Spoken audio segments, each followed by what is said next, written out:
Assalomu alaykum hammaga. Bugungi darsda React'da ro'yxatlar bilan ishlashni o'rganamiz. Veb-saytimizda ko'pincha bir xil turdagi UI elementlarini ko'p marta ishlatishimiz kerak bo'ladi. Bunda ikki xil holatdan foydalanishimiz mumkin. Birinchisi, komponentlarni shunchaki copy-paste qilib qo'yish bo'lsa, ikkinchisi ularni ro'yxat orqali UI ga chiqarish. Ikkalasida ham bir xil natijaga erishamiz, lekin ikkinchisi ancha qulay. Keling endi kod misolida ko'rib chiqamiz. Birinchi o'rinda product card komponentimizni tartibga keltiramiz. Bunda bizda bu qism kerak emas. Rasm qismi kerak bo'ladi. Mahsulot nomi ham kerak. Product status kerak emas va mana bu qismni ham olib tashlaymiz. O'shanda bizda rasm, mahsulot nomi va sotuvda necha dona borligi. App komponentimizga o'tamiz va birinchi usulni qo'llab ko'ramiz. Ya'ni komponentni copy paste qilish.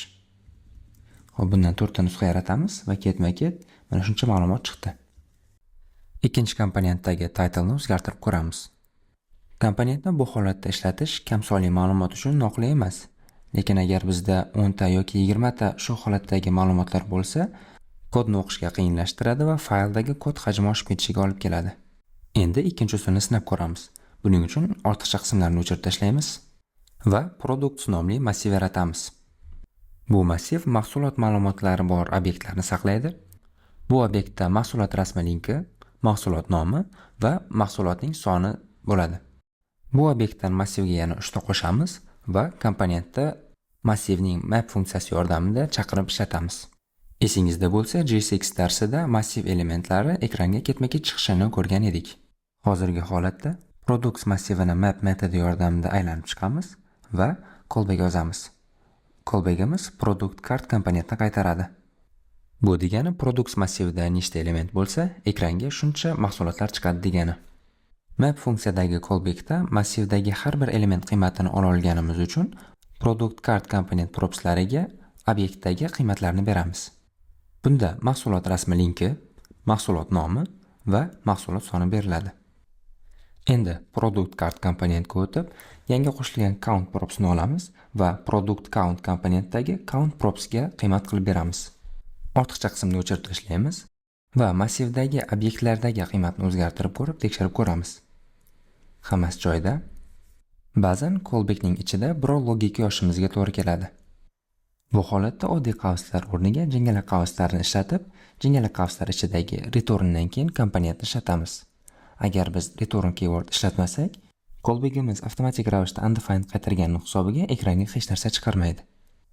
Agar massiv orqali komponentni ekranga chiqarmoqchi bo'lganingizda ekranga hech narsa chiqmasa, bilingki, jingalak qavslar ichida return keywordini esingizdan chiqargansiz.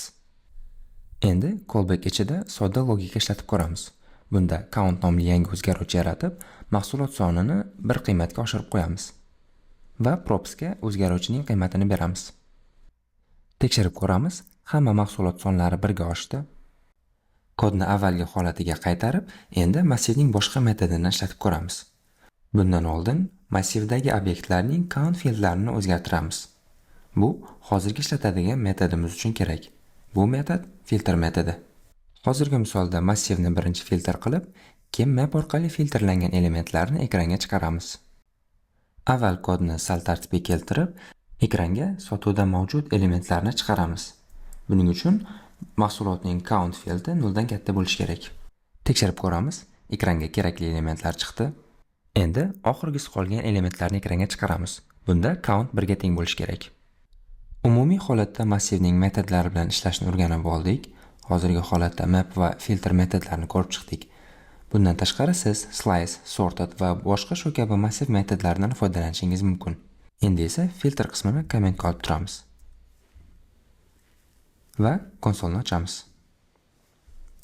Konsolni ochsak, mana shunday xatolik chiqqan bo'ladi.